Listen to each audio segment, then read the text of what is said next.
Are you feeling fatigued and can barely make it through the day without some type of caffeine? Are you on a journey of healing your body but need a little help? Then alkaline water is what you really need. Alkaline water has many benefits. Alkaline water can help restore pH balance in the body. Consuming beverages such as soda and coffee can make your body acidic. Did you know that too much acid in your body has been linked to an internet, heart disease, obesity, diabetes, autoimmune disease, chronic pain, and other chronic conditions like gout and arthritis? Those who use alkaline water have reported increased energy levels, clearer skin, reduction in inflammation, better digestion, and many other health benefits. I've used alkaline water for years, and it's been instrumental in sustaining my health when I was diagnosed with sarcoidosis. Are you ready to take responsibility for your body's health? If the answer is yes, then our alkaline water is just what you need. Bring your own bottles. It's only $3 for each gallon. To place an order or for more information, you can reach us at 773-846-3091. Thank you in advance for your support.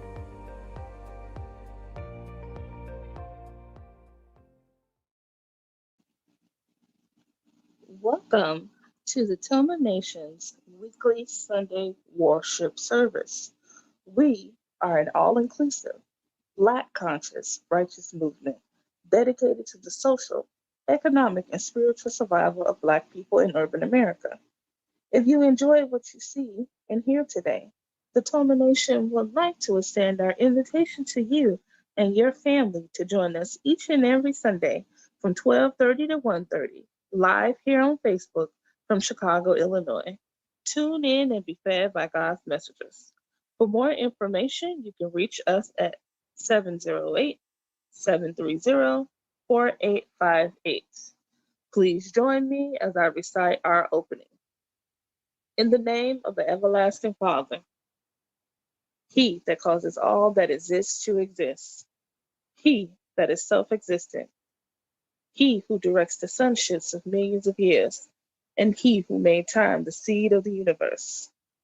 Known among the ancient Kemites or Egyptians as Amun-Ra and Aten, among the Hebrews as Ansov, Yahweh, and Elohim, among the Christians as Lord, God, and Jehovah, among the Muslims and Islamic world as Allah, the one God, among the Rastafarians as Jah Rastafari. I bear witness that all these names refer to the same one, Almighty God, and it is to Him whom I give reverence and to whom I submit. I boldly proclaim that we, the descendants of those Black men and women who survived the transatlantic slave trade, are the Lost 13 tribe, born in North America and our Renubian Kemetic lineage. I further proclaim that the blood of all the nations of the earth flows through our veins. I greet you in the ancient yet holy words of peace, Hotep, Shalom, Assalamu alaikum, Habaragani, Alafia, and Ashe.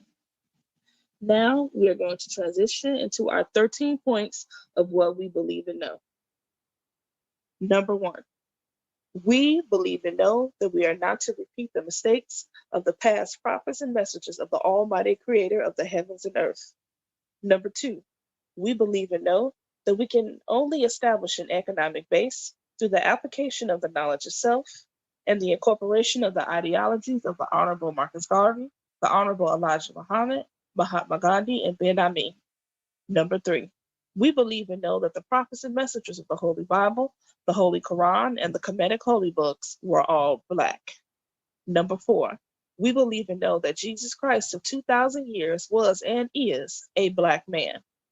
Number 5, we believe and know that the knowledge of the Almighty Creator goes beyond books written by the prophets and messengers of the Almighty Creator. Number 6, we believe and know that in order to promote and coordinate unity, we must first recognize and accept the uniqueness of being able to worship our Creator, regardless of religious denomination, name, title, ritual, particular dress, or holy book, as long as it recognizes the almighty creator of the heavens, earth, and the universe as supreme. Number 7, we believe and know that it is impossible to tell the truth without exposing the wicked governments of the world.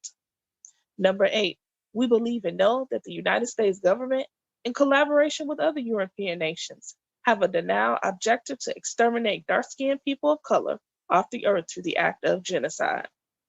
Number 9, we believe and know that some of the most effective methods that are being used today are AIDS, birth control, alcohol and drug abuse, gang and domestic violence, systematic elimination of trauma centers, the public school system, and public aid within the Black communities of America and the world. Number 10, we believe and know that the last trick that Satan is playing on us is the dividing of us by our religious differences, religious gangbanging. Number 11, we believe and know that the conflict between the various religions are comparable to the conflict between various street gangs within the inner cities of America.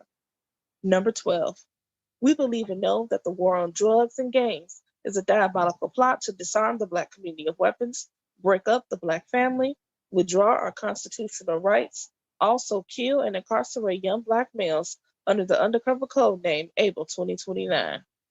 Number 13, we believe and know that every letter, shape, sound, and numerical value contains esoteric information that completely transcends the specific contextual meaning of the word. Our purpose: to bring about the growth of a righteous community in accordance with the laws of the creator of the universe under the leadership and guidance of Brother Minister Raheem Fasad Opton, to provide solutions to the social and economic ills that plague the Black communities of urban America, to re-educate and retrain youth and young adults to develop positive moral values as an alternative to delinquent behaviors, because you can't rebuild a community and not rebuild the minds of the residents of the community to meet the responsibilities of maintaining the community's image. Our mission: to enhance the economic development of our communities by establishing businesses, real and personal properties, thereby creating jobs and/or entrepreneurship training programs that will reverse the concept of leaving the community to buying back the community. Our motto: let your light so shine before men that they shall see your good works and glorify your Father which is in heaven. Matthew 5:16. Now please join me as I recite our salute to the red, black, and green flag. Make sure you're paying attention and your right fist is in a ball raised in the air. Here's to this flag of mine, the red, black, and green. Hopes in this future bright, Africa has seen. Here's to the red of it, great nations shall know of it. In time to come, red blood shall flow of it. Historians shall write of it, this flag of mine. Here's to the black of it, 400 millions back of it, whose destiny depends on it, the red, black, and green of it. Oh, flag of mine. Here's to the green of it, young men and women shall dream of it, face shots and shells for it, maidens shall sing of it, waving so high. Here's to the whole of it, colors bright and pole of it, pleased is my soul with it, regardless of what it's told of it. Thanks to God for giving it, this great flag of mine. Please keep your right hand in the air as we sing our Black National Anthem.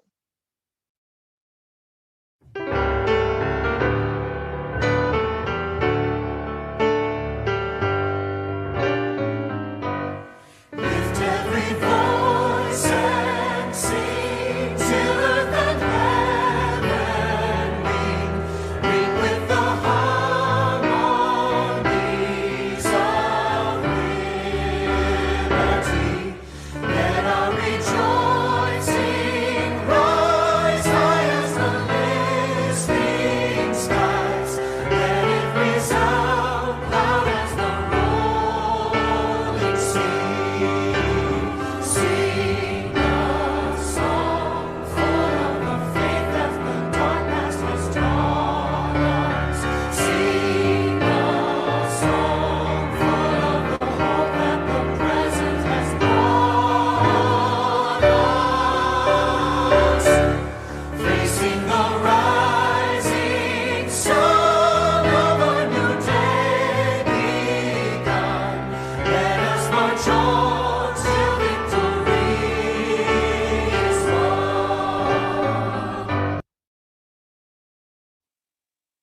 Black power, black power, black power.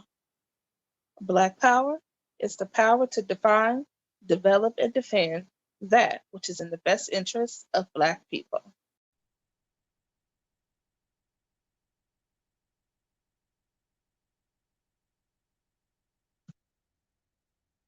Greetings, brothers and sisters.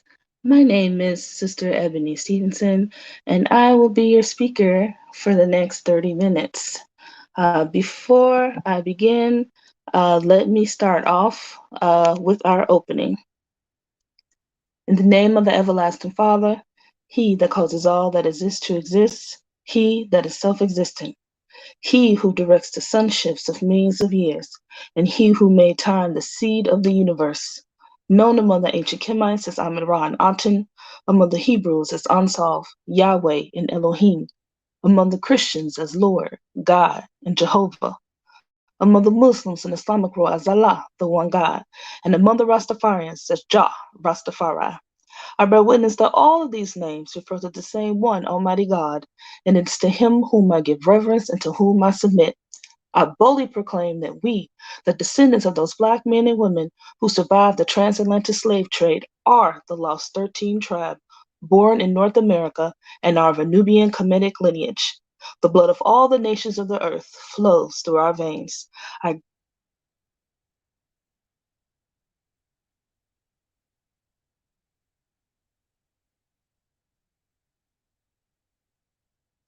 The topic of my conversation is going to be more of not a traditional lecture style, but just a testimonial, is membership. But before I go into my topic today, I would just like to say thank you so much for everyone who supported our Founders Day yesterday.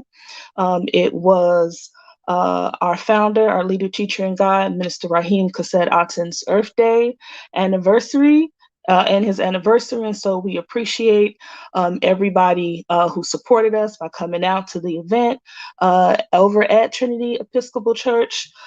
We had a good time. We had such a good time that we had to kick people out at the end. So I just want to say a shout out and a thank you for everybody who supported, everybody who gave to support our messenger. And we appreciate you. So thank you so much. So going into the topic of my discussion is around membership. For those of you who don't know, our membership is currently open. And if you have been, on our lives, watched us on YouTube, and you've been thinking about taking the plunge, but you're not quite sure. So hopefully my testimonial will help you make that decision. And then also, if you look at the screen, you can go right to our website and click on our membership package for the membership application. So about me, I joined the Temple of Mercy Association, aka Toma Nation, several years ago. It's been so long, I actually don't remember when I joined. Sometimes, I have become a big believer in there is no such thing as a coincidence. Actually, one of my close friends is the one who brought me to Toma. And at the time, I was coming, sporadically, attending Sunday lectures, sometimes attending Wednesday lectures. And I wasn't quite sure if Toma was right for me, but I believed in the work that they were doing at the time in the community, feeding the community on Sundays, going out in the community, speaking with people, building relationships with people.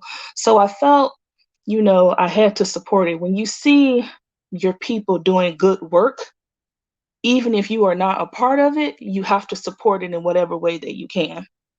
And so for several, I would say a couple years, I was going back and forth, attending events, helping serve food on Sundays when I could, sometimes preparing dishes. And I even at the beginning, because I didn't grow up in a church space.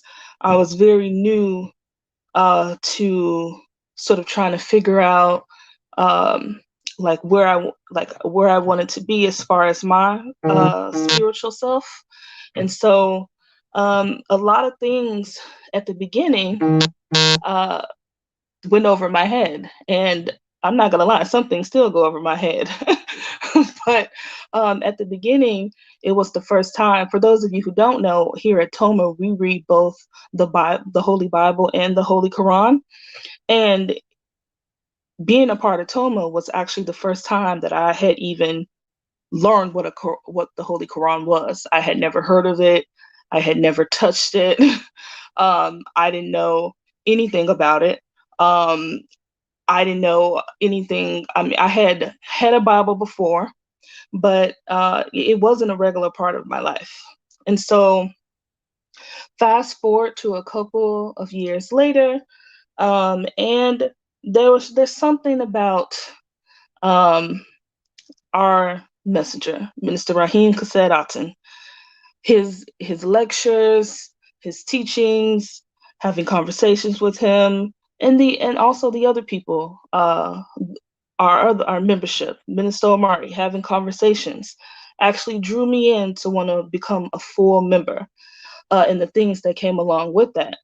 And so it was through that decision. See, the thing about elevating yourself and elevating your life is that you have to make a decision.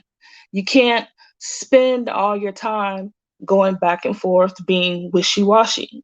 If you want your life to improve, if you want the life of your family to improve, if you want to elevate yourself spiritually, to learn who you really are on this planet that we call Earth, then you have to make a decision. And so I implore all of you today, listening to my testimonial, think about that.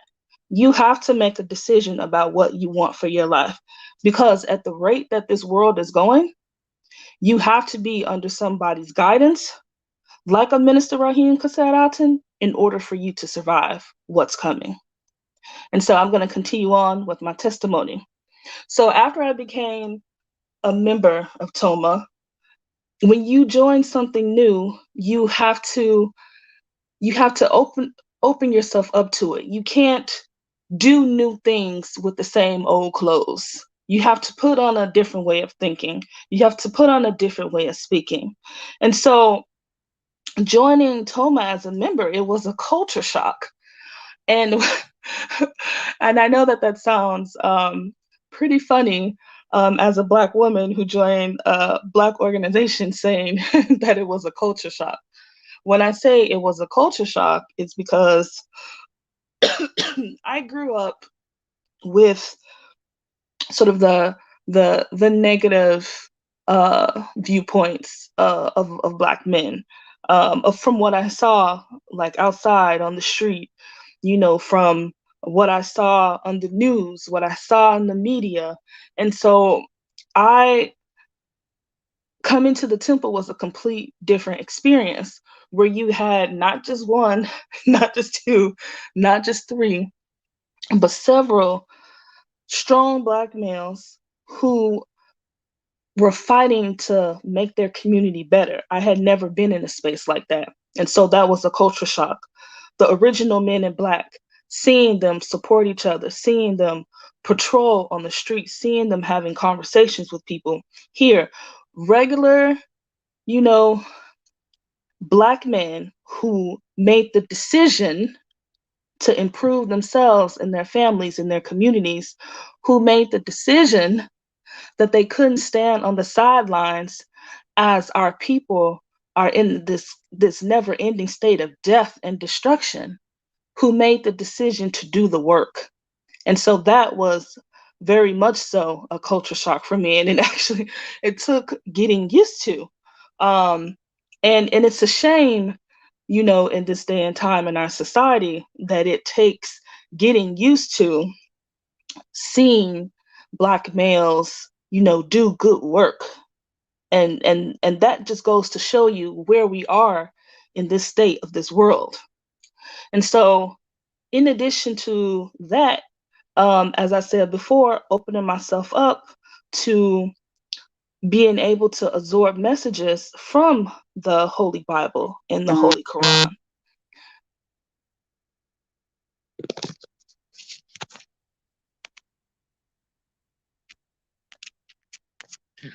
Hi, I have just been informed that my audio is bad. I am going to log out and log back in. So please bear with us as we go through these technical difficulties. Sister Ebony, you go ahead and log out and come back in, and we apologize again for this for the technical difficulties. But Sister Ebony, being one of our newest members of Toma, we really thought it would be great for you guys to hear from a member like her, you know, and I think it's a great idea for a few of our members, even some of our oldest members, to probably come on before our lecture on Sunday and kind of share with you guys what their stories are, you know, as far as being a member of the movement, how they became members of this movement. All of those things are vitally important because I remember in 1995 when we went to the Million Man March, Minister Farrakhan expressed to every man that was present there that we should be a part of some ministry or some organization, or some community-based organization or some movement that furthers our race and our society in a forward motion. You know, so I believe that what Ebony had expressed is truly important, that all of us need to be connected to some individual that expresses, in your opinion, and I do say that very precisely, that you have to determine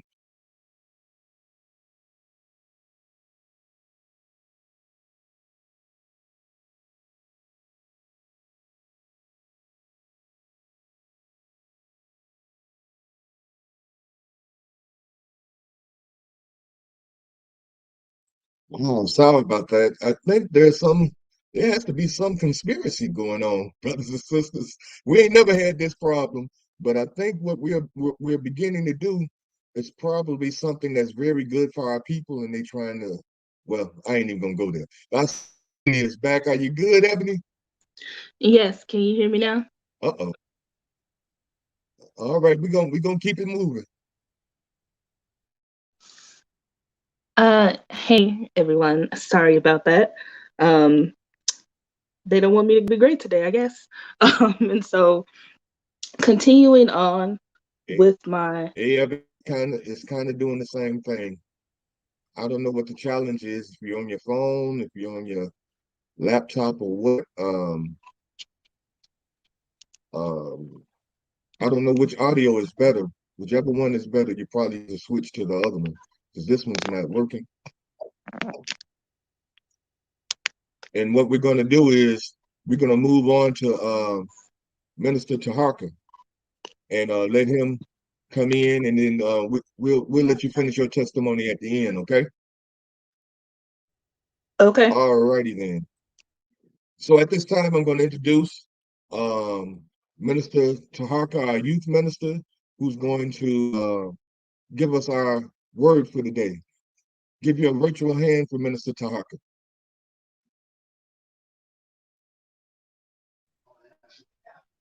In the essence of the eternal divine spirit, the one that causes all that exists to exist, the one that is self-existing, the one who directs the sunships of millions and trillions of years, and the one who made time, the seed of the universe, known among the ancient Kemites as Amun-Ra and Aten, among the Hebrews as Ansaf, Yahweh, and Elohim, among the Christians as Lord, God, and Jehovah, among the Muslim and Islamic world as Allah, one God, among the Rastafarians as Jah, Rastafari, among the Yoruba tribe as Odumare and Eshu.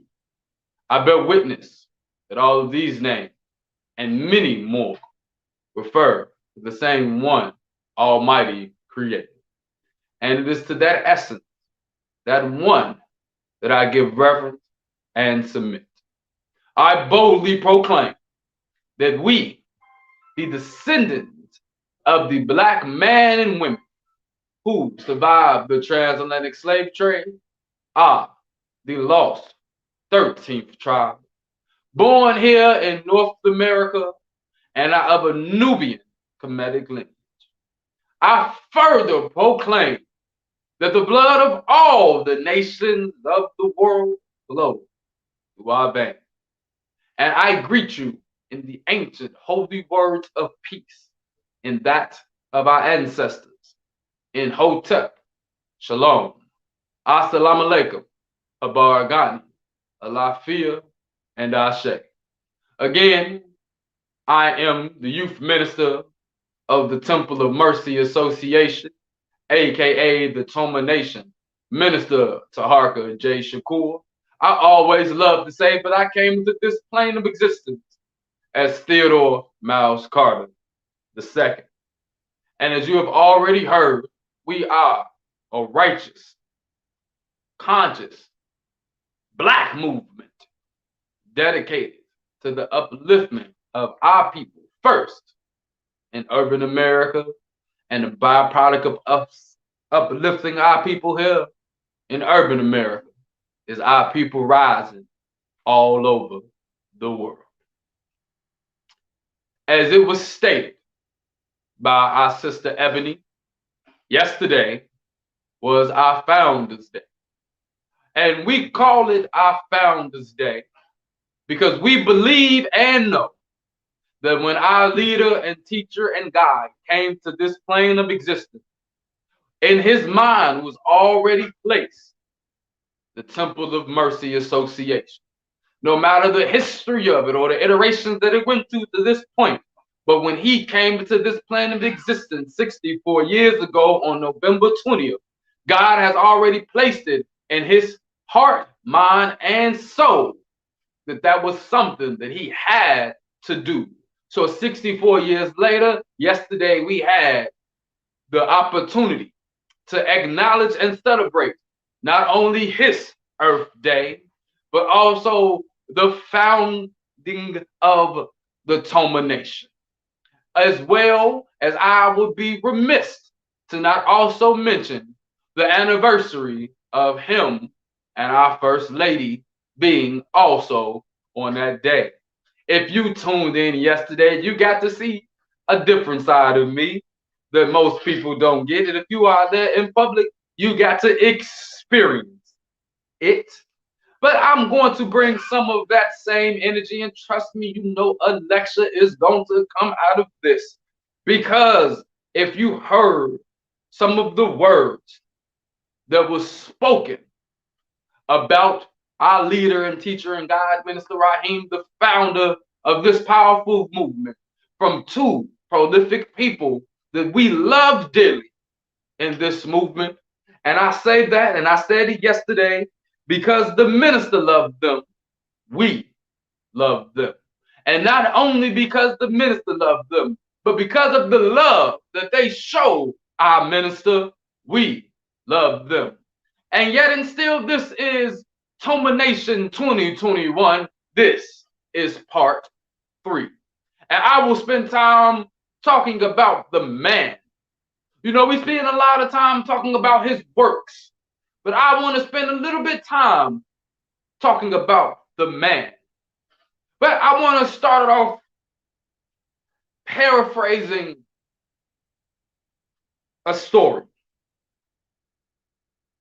That when the world and the cries of God's chosen people get to a certain point where the people cannot bear it anymore, the Creator sends into this world a Messiah with a message and a mission to uplift his people, to unite his people. And as it was beautifully said yesterday by Pastor Chisholm, the same way that the Christ, the Yahshua, when you seen his presence, your life was changed. Just being in his presence, some people just wanted to touch his coat. The same way as when the minister is playing his saxophone, that some people just want to touch his sax. So I want to spend some time today talking about one of the men in my life that means as much to me as many of the other men that have guided me up until this point. But I am forever grateful and show gratitude to the Creator for the day that I first shook Minister Raheem's hand over 6 years ago.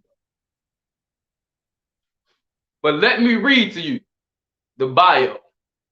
And it says Minister Raheem Kased Aten, aka Sax Preacher.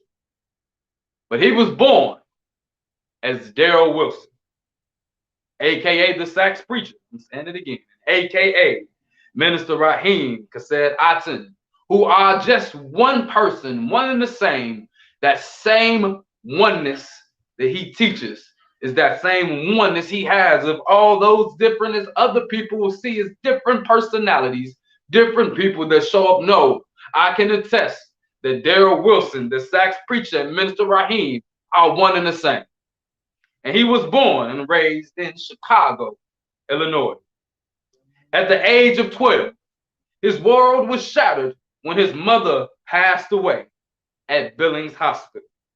He, his brothers, and 2 sisters became wards of the state of Illinois Department of Children and Family Services. At the age of 14, he began playing the alto saxophone at Inglewood High School. And I want to back it up because it's not in this bio, but there were so many times prior to this where he was already shown his leadership, that there were some things that he did not understand why some of the young men in his community will follow him. That at such a young age, he went and helped those brothers at that time all be able to go get their social security cards and led them. And this is all before he turned 14. So I'm going to just back and add that history in the where he went and got a Boy Scouts book and trained those young men and showed them a way that they should go in the community. Then also put them to work as a young man, as a young boy, before he lost his mother, leading, knowing that God has already showed him that his job is to make men and leaders, because he did not just inspire them to follow him. He inspired them and motivated them to be better men as boys, to be examples in the community. But as we continue, after graduating from high school, he continued his music education at Olive Harvey College, where he met and took private lessons with jazz great Jimmy Ellis. He also studied music at Kennedy King College with Doug Turner, and Luke College with James Mack. Later, he attended Columbia College and majored in arts, entertainment, and media management with a minor in theater. While attending college, he started a few production companies with other people and joined a neighborhood band called Essence 2. At the age of 18, he moved into his own apartment under a program called Independent Living, sponsored by the DCFS. Under that program, he was allowed to get his own apartment and they paid his rent until he was 21 years old. During that time, he went to court and fought to get his brother out of the foster home to live with him. He was awarded a foster care license and his brother came to live with him. As a result of that accomplishment, he was interviewed on a morning show called AM Chicago by Sandy Freeman and Robert Willard, because that was the first time that a young man was allowed to be a foster parent and raise his little brother as his foster child. That show later became the Oprah Winfrey Show. He organized his own production company in 1978 called Cobb Productions. This production company was organized to teach the business of music to aspiring up-and-coming artists, as well as teach the importance of putting the creator first in everything that you do. He wanted to create a company free from deceits, lies, and other manipulative conduct normally used by the devil in the essence of their managers, the production companies, and record companies. In 1982, the name was changed to Toma, Temple of Music Association.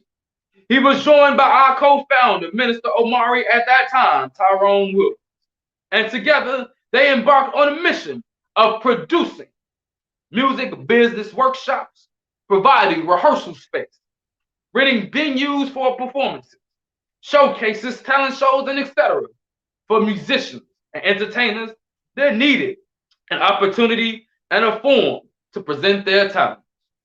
And I won't go into the names, but man, there was a list of people. Sax Preacher has been performing throughout the Chicago and suburban areas, mostly performing as a duet with Tyrone Omari Williams keyboard and sometimes with the backup band, Energy, Time, and Space. He also played with blues legend Roy Hightower, Doc 2, and his band Motif, traveling throughout Canada, the United States, and Europe. Sax Preacher have shared the stage with R. Kelly and MGM, Lou Rawls, Art Porter, Tyrone Davis, Buddy Ace, Coco Taylor, Otis Clay, Bernie Mac, Adele Gibbons, Phyllis Hyman, Jeffrey Osborne, and many, many more. He met his wife, our First Lady, Joanne, in 1978, and they were married on November 20th in 1984. Today, they have 5 children, 14 grandchildren, and 2 great-grandchildren. In 1987, he was diagnosed with a rare incurable lung disorder called sarcoidosis. The doctors, not knowing the cause of the cure for sarcoidosis, they sent him home with a death sentence of 18 months or less to live. They also told him that he would never be able to play his horn again. Let me reread that. In 1987, he was told that he would die in 18 months, as well as he would never play his horn again. And the last time I checked, just last night, not only is he still living and made it to 64 in the year 2021, but he plays that saxophone still to an essence and a way that it touches the hearts of so many, many people. The Creator he didn't provide. He did provide for the minister, but he proved the doctors wrong. And God, through the use of nature's herbs, prayer, and a change of heart, and a change in diet, God healed him. In 1990, he was inspired by God to change the Temple of Music Association to the Temple of Mercy Association. The Temple of Mercy Association is an all-inclusive Black conscious righteous movement that focuses on the spiritual, social, and economic solution to the challenges that Black people face in the urban cities of North America. Since 1990, the Temple of Mercy Association under Minister Raheem has founded the ministry of the original Man in Black, the OMIB, and the Women of Light, the WOL, a uniformed paramilitary group of Black men and women. This street ministry has assisted with the diversion of hundreds of Black youth and young adults away from the criminal justice. I want to say it the way that the minister says it, the criminal just us system. Toma's OMIB and WOL ministry has advised over dozens of Black families. Toma has provided long and short-term food, clothing, and shelter for many homeless people in Toma facilities and in the homes of the OMIB and WOL members. Minister Raheem, aka the Sax Preacher, has been awarded the 2009 Chicago Music Awards of Honor, the 2010 Southside Federal Credit Union Community Service Award, the 2011 UAPA Community Service Award, the 2011 Ujima Cultural Excellence Award at Malcolm X College. Presently, he is the board chairman and president of the United Black American Progress Association under its founder, Dr. Webb Evans, who I will speak a little bit about today, who for 52 years has been pushing an economic drive to influence Black people to circulate our dollars by spending our money with the businesses that people that live in the community. He's also the founder of the We Care Coalition, counteracting racist elements. Member of the Cook County Sheriff Department's Clergy United Advisory Board, publisher of the Wake Up newspaper, and co-owner of Toma Records and Toma Productions. His accomplishments, past and present. He is the past master and present master, worshipful master of Franklin Lodge number 25, International Free and Accepted Masons. He was the past Grand Lecturer for William V. Banks Grand Lodge in Illinois, and the past worthy patron of Sisters of Joanne Chapter number 212. Over the years, Minister Raheem, aka Sax Preacher, has racked up many awards. The Midwest Music Exchange and the Chicago Fest 1982 winner of the R&B category. The Chicago Music Awards at East of the Ryan Ballroom for the best R&B band in 1987. Winner of the Chicago Park District 1987 Music Talent Search at Daily Plaza. The 2009 CMA Award of Honor at the 28th Annual Chicago Music Award. The 2010 Southside Federal Credit Union Community Service Award. The 2011 United American Progress Association Hall of Fame. The 2011 Ujima Cultural Excellence Award. The 2018 Living Legend Award from Black Ice Productions. The 2019 Frederick Douglass Award for Social Justice from the We Dream in Color. Again, he is the founder of the Temple of Mercy Association, board and chairman, the president of the United American Progress Association, founder of the Original Man in Black, member of that Cook County Clergy Advisory Board, and a proud member of the University Negro Improvement Association, Chicago Division 429, and the worshipful master of Franklin Lodge, number 25.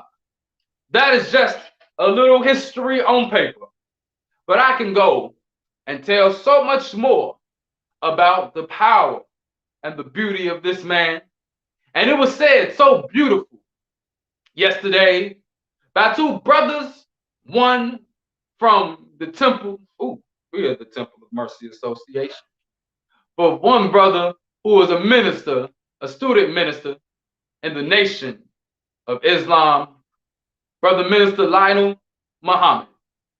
And he, yesterday, at our Founders Day, jokingly enough, I lecture so much, so I was not going to lecture yesterday. But God had it happen a certain way that when Brother Lionel Muhammad came to that podium to speak the words that he had about our minister, it touched even him, myself, and everyone in that room, because he talks about when there's a man that does the work and you find him on the battlefield, there's not many people who you'll see actually doing the work on the battlefield and being in God's army fighting for God's people. And he mentioned that you don't find these people working a 9-to-5 behind some desk being Facebook revolutionaries. You don't find these people in an office working for the devil. No, you find these people on the battlefield, and you don't follow these men. You stand next to these men. You walk with these men. And if the words that were given touched me in such a way when it made me feel such reverence and gratitude for being able, in some words, to be this predecessor and this great movement as we continue to move forward. To hear the words that came from Minister Lionel Muhammad, and I'm going to speak very proudly of Pastor Chisholm shortly. But the words and the impact that he had on that room when he mentioned that he mentioned the story of Elisha and Elijah, knowing that one wanted to be the predecessor and said that if you want to take over this, you have to walk with me. You have to be with me and stay with me and learn with me and grow with me. And man, when I tell you the work and the growth that I have personally have, and I'm not giving my personal testimony today. The minister said I should slide it in today. So maybe I would slide my personal testimony, not just about the Toma Nation, because sometimes, again, it's not just, so one of the things that we talk about and the minister talks a lot about, it shouldn't be, your attachment should not only be to the person, but also to the movement. And one of the major things, one of these major things that has impacted my life, because the movement was already there. If I myself was not to join this beautiful movement and God did not lead me to the Toma Nation, trust and believe me, I would still be on the forefront, fighting the devil, speaking against the devil, and awakening my people to the truth of who they are. But I am happy to call the Toma Nation my home. But I will be remiss before giving my testimony if I was not to mention that the work that the minister has been able to do in this movement could not have all been done without the help of his longtime friend, partner, brother, Minister Omari Jahi Aten, again, the co-founder of the Toma Nation and Toma Productions. The work that they have continuously done led to a point to where we are today, to where we can see the beautiful work and the platform that has been laid. I am happy to say that I am a part of the original Man in Black. I am happy to say that I am a member of the Toma Nation. I am happy to say that I am the youth minister of the Temple of Mercy Association. I am happy to say that I am a student of Minister Raheem Kased Aten, because there have been many, and he didn't put it in this bio, it's not inside of this bio.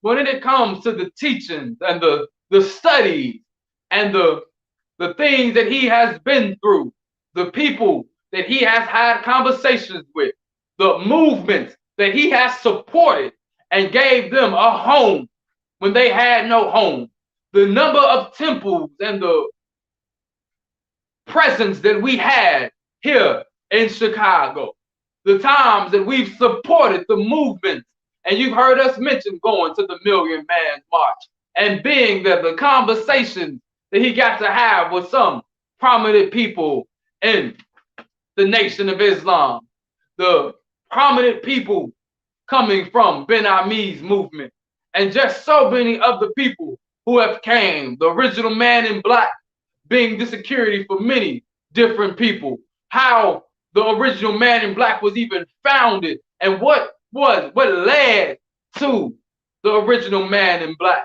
or some of the fighters wanting to say that we should just be Muslims, or he was a Muslim and is fighting from the Muslims. All of this history that comes to how we are where we are today. And I will attest, with me knowing a lot of this history, I am happy to say that no matter what, and I love that Brother Lionel Muhammad said yesterday, and I will say I will be one of the ones, that if the minister was and I'm not speaking it like that. Hypothetically speaking, if the minister was to retire, I'm not going to even say the other word that was coming to my mouth. Yeah, we'll go with that one. Yeah, that's a little bit. If the minister was to make his transition today, I know that I will be one that the mission that was put on him as we celebrated that founding yesterday, that I will continue to do the work, because not only God put that on him, but he put it on me and he led me. I even remember the conversation and how it happened. And I've told this story a few times. I know the members of the Temple of Mercy know this story, but it came. And we always have to mention, as Pastor Brady mentions, and I sometimes mention, that I am the catalyst that God used to bring us to Pastor Brady. And the catalyst that brought me to the minister on both occasions. I remember back in 2015, I was going to attend a meeting. And I was sitting at home just thinking. And a beautiful sister of mine, Sister Africa Porter, gave me a call and asked me what I was doing that morning. And I said, at this current disposition of time, she said, well, I'm coming to pick you up. We're going to hear Minister Louis Farrakhan speak. As we approached, we were slightly late, but as we approached, there was two brothers walking up as well. And she seemed elated to see these two brothers. And at this time, I had no idea. This was my first, I would say, initiation into, I say, an established Black so-called conscious community in Chicago. I was more at this time a part of the radical activists, those protesting young people in the streets going rah, rah, rah. I led a few protests at that time, spoke from anonymous stage when they were downtown, was a part of a Panther organization called the Black Riders. And at this time, many organizations I stepped away from. But she said I had to meet this minister. And we waited as they approached, and I shook who is now my leader and teachers and guides hand and just introduced myself. At that time, I was still Taharka. And he was like, I'm going to call you Brother T. And it was years until I seen him again. But just even that day, I felt something. And as Pastor Chisholm beautifully said, that when you meet this man the same way how when you met Jesus Christ, the people who met Jesus Christ at that time, Yahshua at that time, and I'm only saying because that's how Pastor Chisholm said it, when they met Jesus Christ, ooh, I called him Jesus Christ. But when they met Jesus Christ and walked away from him, they were ever so changed. And even from that day, I felt something. But it was beautiful because my story in the Toma Nation cannot leave out Minister Yahshua. Because a few years later, again, it was Sister Africa who called me in 2017, asked what I was doing that day, and told me that she needed me to make some runs with her. And the person who was driving us around was Minister Yahshua. And we had so many conversations. And I also met him that day. And I forgot to mention it. I remiss that I did not mention it. He was the other brother that was with Minister Raheem. When I first met Minister Raheem, I also met Minister Yahshua. But it was years later where I sat in the room, me, sister, and Minister Yahshua, and he spoke about his ideology when it came to building Black businesses and what he wanted to do to change the image of our young Black men and putting them to work in the community. And I mentioned at that time that I was starting a company and I've been working under the banner of Helping Hands for You. And I knew that there was some kind of correlation that needed to happen. And I needed to be connected to this brother, and he needed to be one of my mentors as I was moving forward. But fast forward to just a year later, they opened a center called the Bop Biz Center. And unbeknownst to me, I ended up becoming the building manager. I spent almost 12 hours a day because I love Black people and I love Black business. I understand that Black business is the thing and one of the keys to uplift our people off the economic bottom. And I'm going to read something that goes into that, talking about the color of success. There was something written by someone who shares and why yesterday is a holy day, not just a holiday, but a holy day. Because the Creator thought and knew that it was important to have November 20th be the born day of two powerful men in Chicago, both with the mission to see our people rise. One just from an economic standpoint, another from a universal standpoint, for us to get back to where we once was. But without me going into that lecture, I want to just continue to talk about how and the things that led up. So I mentioned Dr. Webb Evans because that is the way that I was reintroduced to Minister Raheem. I've seen him a few times at the business center. He'd show up at some of our networking meetings that we had. I heard people talking about him so much. His name came up. He was in some of the founding pictures and around a lot. But then he started having his meetings at the Bop Biz Center for the UBA PA. And I would be there to help him set it up and make sure everything was together.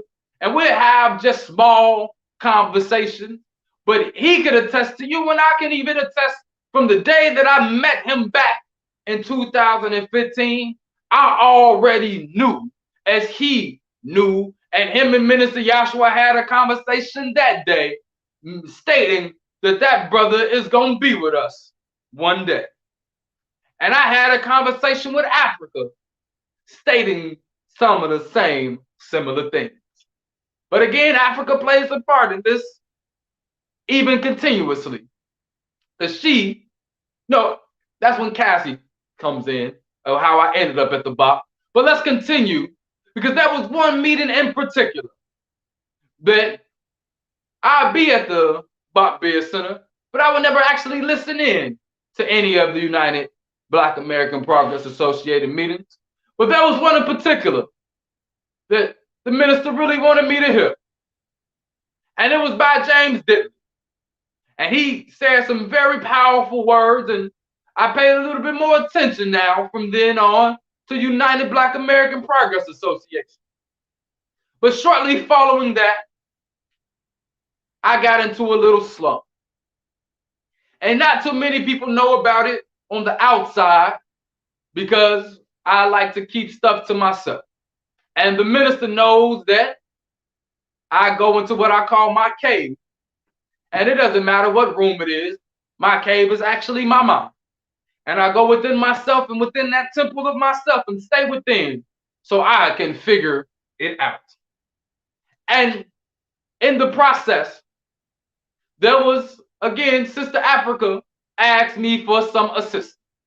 And in the process of her, I'm leaving out some of the history of, because I want to keep it focused on Toma in this moment. She asked me, do I have any real guidance or any men that is helping to lead me? Did she say, because you have all this power, you have all this gift, and yes, there are powerful men around you, but who are you really connected to? And she mentioned that one of my mentors at the time, she say, no, that one, yes, he's a good one, but he's not fit for you. And I say, okay, I really don't have one. So literally the next 2 weeks, this led me into a state where I was in super reflective, because I came across many men who seen my gift and talent, who at a certain time as I was raised up, they became jealous. But I was reevaluating my life and knowing that the Creator gave me a mission and a purpose, and I was questioning why at this time and felt that I was losing my mind. And in this process of me feeling that I was losing my mind, I personally did not leave my cave. And at this time, I had the possibility of having someone in the cave with me. But even then, and yet and still, that person even talks about how they felt separated from me and that I just distanced myself even from them. But after a while, I decided, as some people do, to put it on Facebook. And I wasn't even answering no one's phone calls. And this time, a lot of people just thought I disappeared, fell off the face of planet Earth. And prior to this, I have had no real conversation with the minister. There at this time, I actually fully didn't even know his name. I just knew him as the guy who was having the United Black American Progress Associated meetings at the bar. And every fourth Monday, I would be expecting him to come about 40 minutes to make sure everything was together and me be prepared for him to come. But after I posted this information on Facebook, first who called me was my high school best friend. He wanted to make sure that I wasn't about to kill myself. And to give a little history, when I was young, and I personally believe that all of those who are called by God and chosen to do a great work have a certain history. And I'm not going into a lecture about those that are chosen by God, but I'm talking about one man that was chosen by God, my minister. And in this process, I told my friend, no, I'm just reflecting on this state that I'm in. And me giving up is not me taking my life. It was going to be me giving up on the movement. Me not no longer moving forward, because being a young man at that time, only 19 years old. No, I was 21 at that time. I apologize. Being 21 years old, or 22. Time and age is just a blur. We are all so much older than we actually think we are. But 5 or 6 years ago, no, it was 5 years ago, I was 22. And I received a call shortly after. And the number was saved in my phone because I saved it because he had to do the UBAPA meeting. So I had to make sure that I had his contact. And I looked at my phone and my spirit told me to answer. And so I answered, and Minister Raheem is on the other line. And he, and I quote, says, I do not do this often, but my spirit led me to call you. And I can bear witness, as he just stated in the background, that he has not done this ever since. And I can attest to that because I've been with him and we've scrolled through Facebook and we've seen some people who definitely maybe have needed a call. I'm not going to list names as he's listing them, but he say, I know that we do not know each other well, and I know you don't know me personally. He said, but I seen what you posted on Facebook. And I just want to make sure that you are all right. And he say, I'm a busy person, but I do have about an hour if you would like to share with me what is going on in your life. And I did, and I shared with him a lot of what was going on, and a lot of the challenges that I was having spiritually, financially, not feeling that I was being shown and my worth was being looked at. And it was more of a me not seeing my own worth. And as I go into my testimony about the temple more into depth, it actually starts with this conversation. Because that hour turned into 3 hours.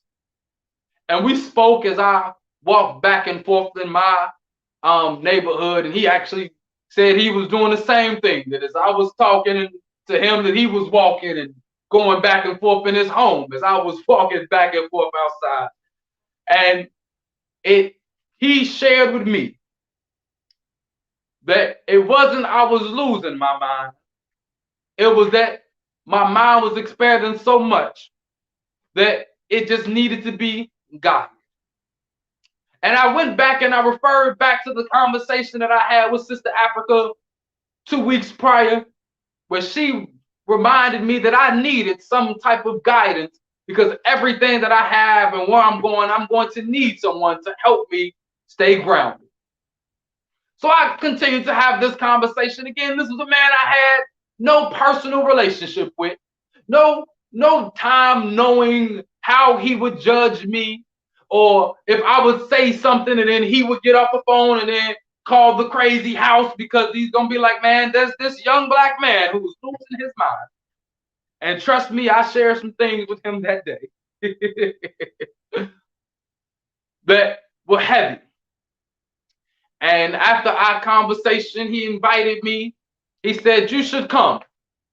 And he said, if you want to, you should come and hear my lecture this Sunday. And so I did. I came, I listened, I met Sister Cheryl Aaron, who was the first person there sitting in the audience at our Toma house at that time.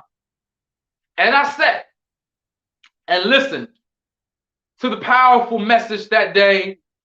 And I came back again. And I came back again.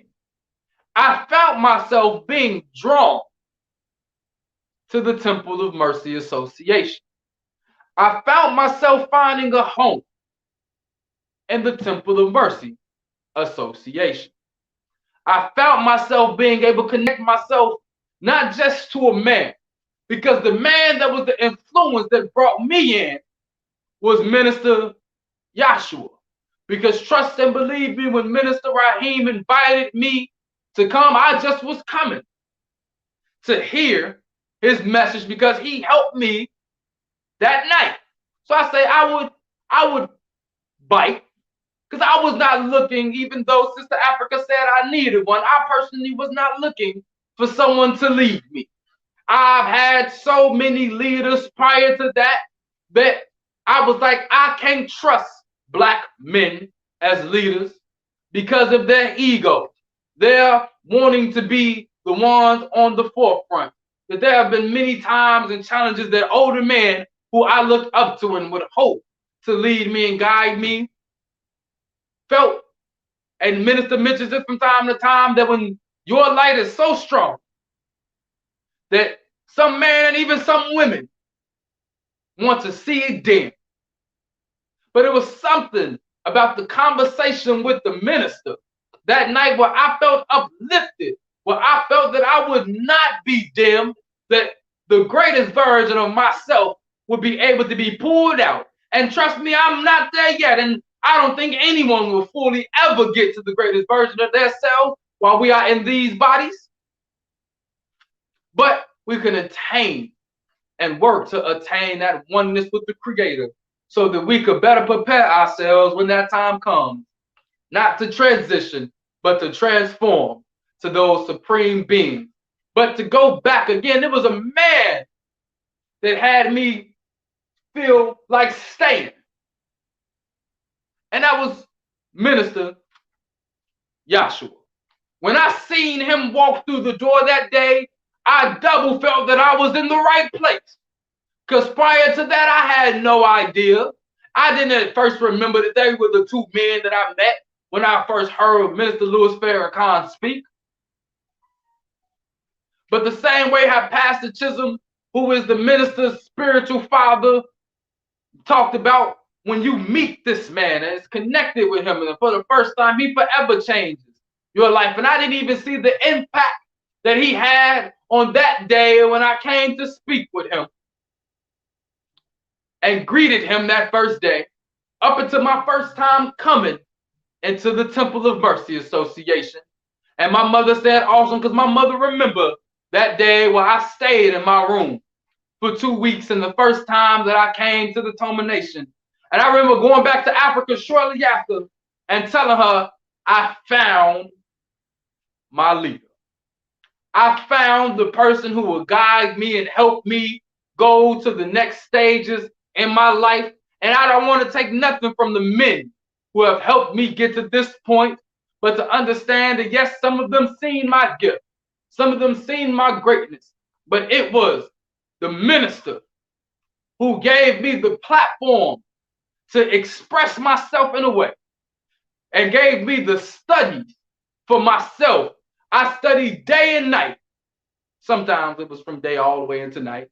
Sometimes I would sit there and we would study together, and I would come over and we would give ourselves the time to just go into the mind. He taught me how there was a clutter in my mind, and that I should be able to file that, go inside of my mind and file those things to be.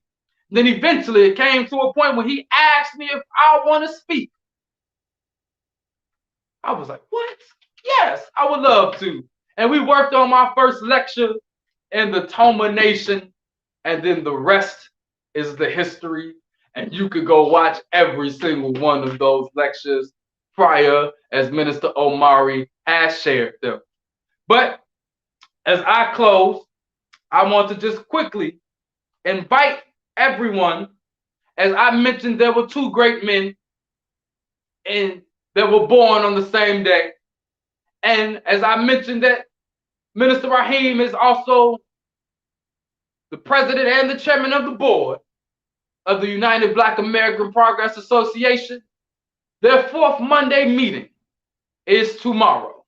And you can join them on Zoom as they honor and celebrate Dr. Webb Evans, who was born November 20th in 1913 and made Black history on February 23rd, 2015, a few weeks before I actually met the minister. Well, ain't that interesting? But I want to quickly just read a little bit from an article that he wrote, to a letter to the editor to the Chicago Defender, called The Color of Success. Unified Black. We can employ ourselves by working to understand what our problems are and taking care of them the same way as all other nationalities have.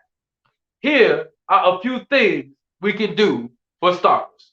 1, unite. 2, stop and think before spending our money in the wrong places. 3, own our own businesses. 4, control our dollars. 5, control our community. 6, control our destiny. 7, control our resources. 8, educate our children. 9, empty the jails, because that was just their system. 10, own our farmland. 11, own our factories. 12, own everything we can now, for tomorrow may be too late. And I am sure that Blacks as a people have some problems economically. There may be no end to the problems. This is not true. The end is near when we come together and stop blaming each other. Some Black men feel that the Black women are the cause of these problems. This is not true at all. Black women saved our Black churches and Black children. So you men who have not done your jobs, stop using cop-outs. The door is open. Come in and do your job. Stop and come in and do your job, since you know the problem and what has to be done to solve it. Others have joined to help save our communities. And I end that quote there and say, that's why we always say, when the real black man stand up, everybody sit down. Dr. Webb Evans knew it. We know it. Black man, you should show it. And I leave you as I greeted you in the ancient holy words of peace and that of our ancestors in Hotep Shalom, Assalamu Alaikum, Abaragani, Alafia, Ashe, and I bring back to you our member, Sister Ebony Stevenson, to finish her testimony. Thank you so much, Minister Tahaka J. Shakur, for our third series of the month of our Toma Nation 2021. I hope that you really listen to what Minister T was talking about as far as the impact of who our leader, teacher, and guide is. And so for the remainder of our time, I'm going to continue my testimony about my experience being a member of the Temple of Mercy Association, aka Toma Nation. And then I'm going to ask you a question at the end. Everything that Minister Tahaka said was very true. I remember before I became a member of Toma, one of the things that continued to bring me back was being in the minister's presence. That feeling. It's like what he said about people being around Jesus, wanting to touch his coattail because of that feeling, that healing that you get from being around somebody with that God energy, the impact that has on you. And I can remember coming to a Toma meeting, not in the best of spirits, being angry at something that happened earlier in the day, and then leaving the meeting feeling completely at peace because of being in the minister's presence. And something like that is what kept me coming back. And that is what led me to be becoming the minister. Minister T and I actually have similar backgrounds. And I also was a part of the activist community. And the thing that we have to understand about the activist community is that if you continue to be reactionary, you will never get any true results because you spend all your time like a mouse chasing the cheese. The devil does something over here. And so we get angry and we organize and we get a group of people to go over here.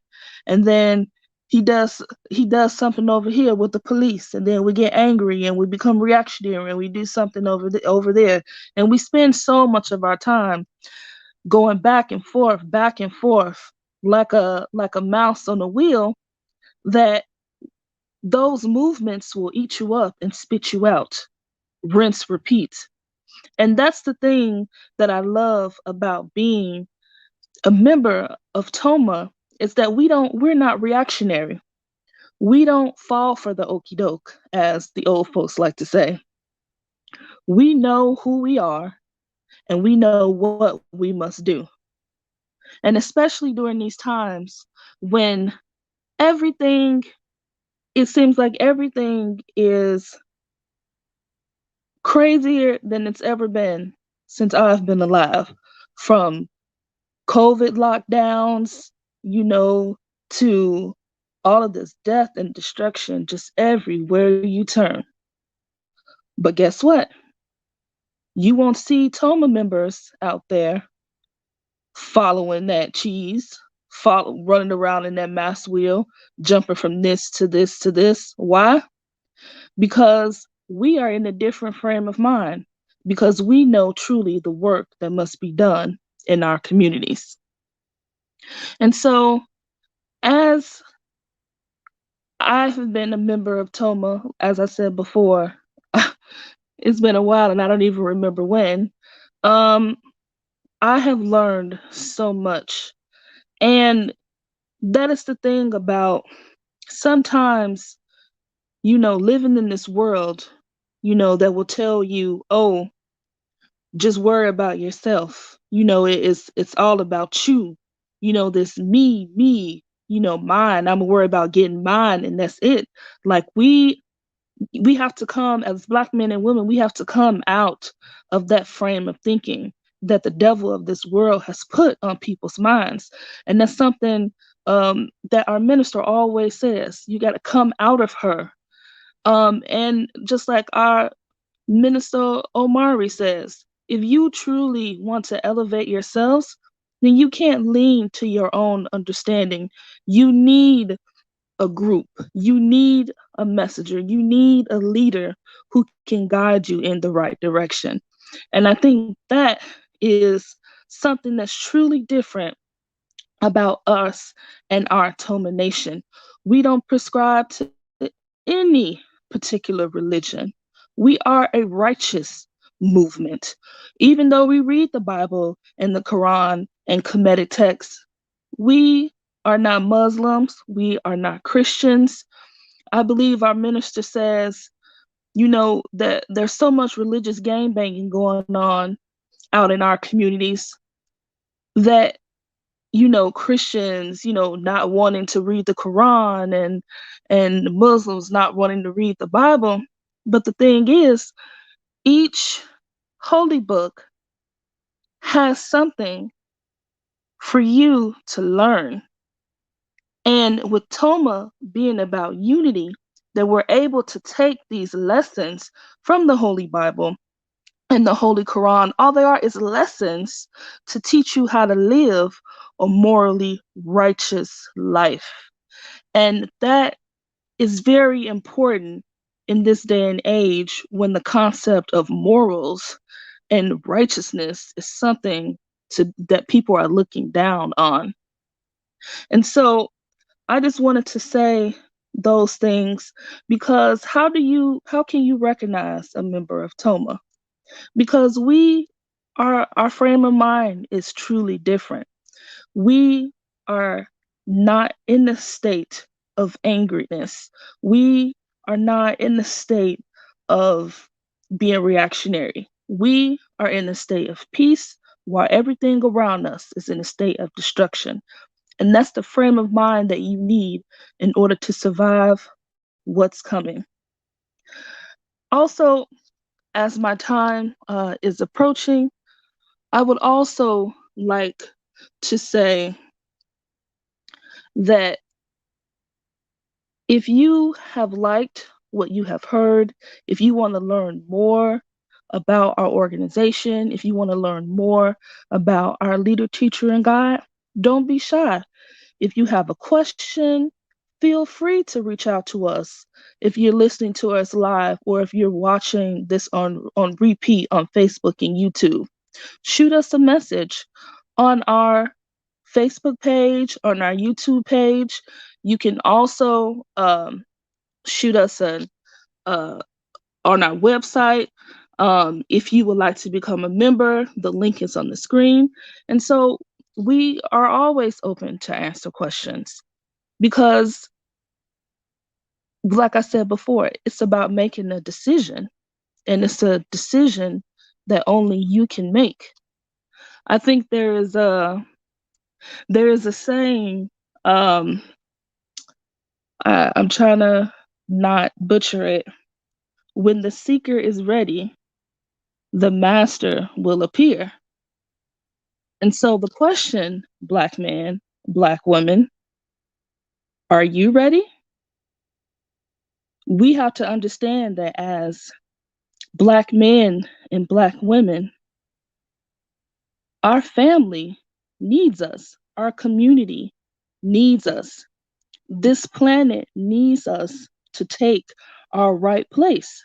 But if we're so focused on this devil and the game that this devil is playing with us through all aspects of our lives, from the COVID vaccines and lockdowns and police murders and all this other stuff going on, you'll never get to the point where you're ready to move forward. And that's what we have got to do. I want to read this Psalms from the King James Version. It's Psalms 46 from the KJV. God is our refuge and strength, a very present help in trouble. Therefore will not we fear, though the earth be moved, and though the mountains be carried into the midst of the sea, though the waters thereof roar and be troubled, though the mountains shake with the swelling thereof. Selah. There is a river, the streams whereof shall make glad the city of God, the holy place of tabernacles of the Most High. God is in the midst of her. She shall not be moved. God shall help her, and that right early. Think about that for a second. Here at Toma Nation,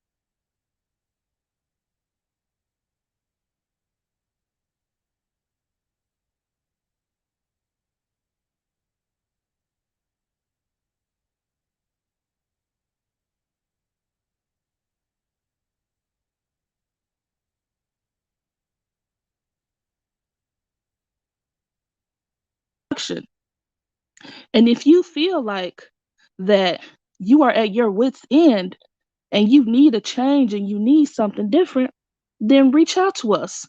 We have a program called reverse engineering because we know that our people are in a state of trauma. We've inherited trauma, and then we live through trauma every single day. And trauma is what's making our communities so difficult to live in. We have traumatized parents raising traumatized children, and then it's a repeating cycle.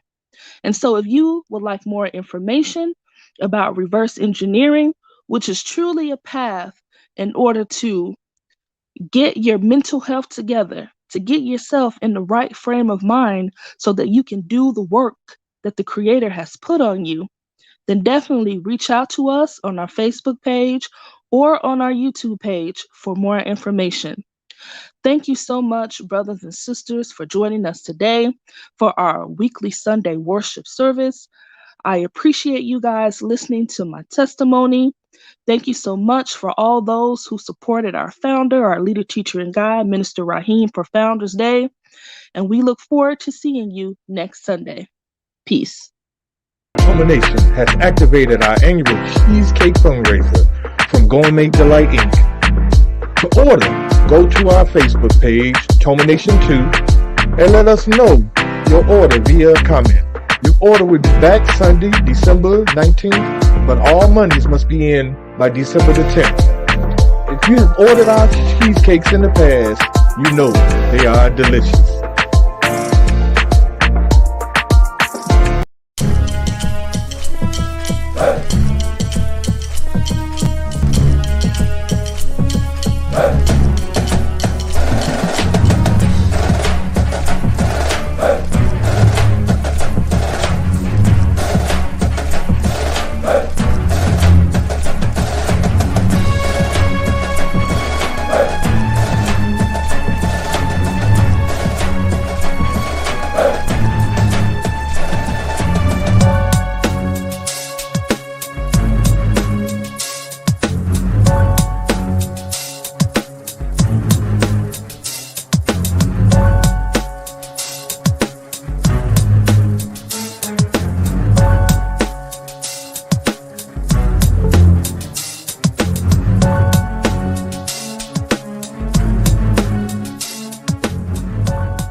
All right, man. Hey, I really like this show. What you say? I think this was the best thing we could have ever done. Testimonies is the best thing we could do. I think that's gonna be hot. You get over here. Oh, let me stop the broadcast. Hold on.